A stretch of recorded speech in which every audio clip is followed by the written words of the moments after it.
আসসালামু আলাইকুম রহমতুল্লাহি ওয়া বারাকাতুহু। সম্মানিত ভাই বন্ধুগণ, আমরা আজকে যাচ্ছি বাংলাদেশের প্রখ্যাত আলেমদ্বীন মাদানী সাহেব এর স্রষ্টা,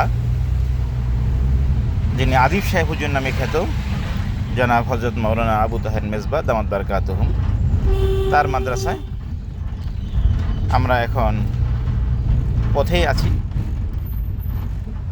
আমরা হজরতপুর কলাতিয়া ব্রিজ পার হয়ে এখন আলিপুর ব্রিজ এর মাঝামাঝি অবস্থান করতেছি।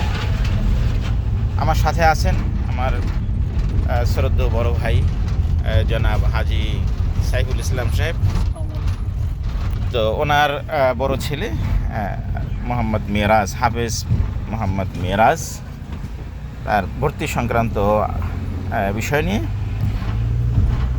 তো আসলে যে জায়গাটা যাচ্ছি খুব কাঙ্ক্ষিত একটি জায়গা।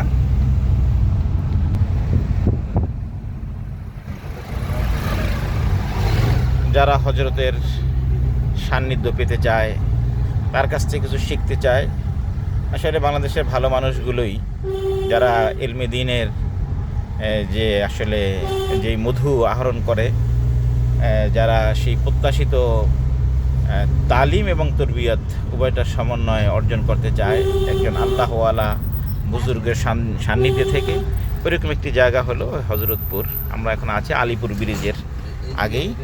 তো এখন এই তো কলাতিয়া ব্রিজের পর থেকে নিয়ে আলিপুর ব্রিজ, এটার মাঝখানে তার আগে বাম দিকে একটি রাস্তা, সেখান থেকে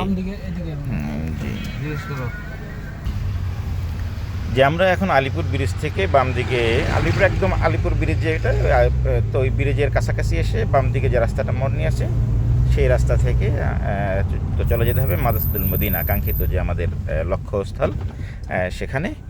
তো আল্লাহ চাহে তো আমাদের যাওয়া এবং সেখানে যে উদ্দেশ্যে যাচ্ছি, আল্লাহ রাব্বুল আলামিন আমাদেরকে এটা সুন্দরভাবে সম্পন্ন করার তৌফিক দান করেন। এবং আদিব সাহেব হুজুর এখনও জীবিত আছেন বা হায়াত আছেন, তার সান্নিধ্য থেকে কিছু ইলমে দ্বীন হাসিল করার, এবং আমরা যারা ওই ছাত্র ভর্তি করতে যাচ্ছি, আমরাও যাতে করে তার সোহবত নিয়ে সেখান থেকে ফিরতে পারি, আল্লাহ রাব্বুল আলামিন তৌফিক দান করেন।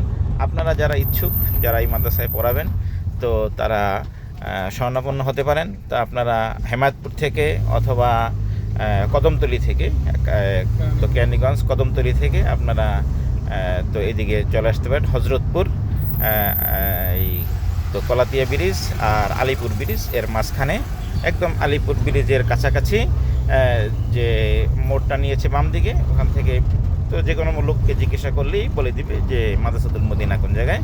তো আপনারা চলে আসবেন।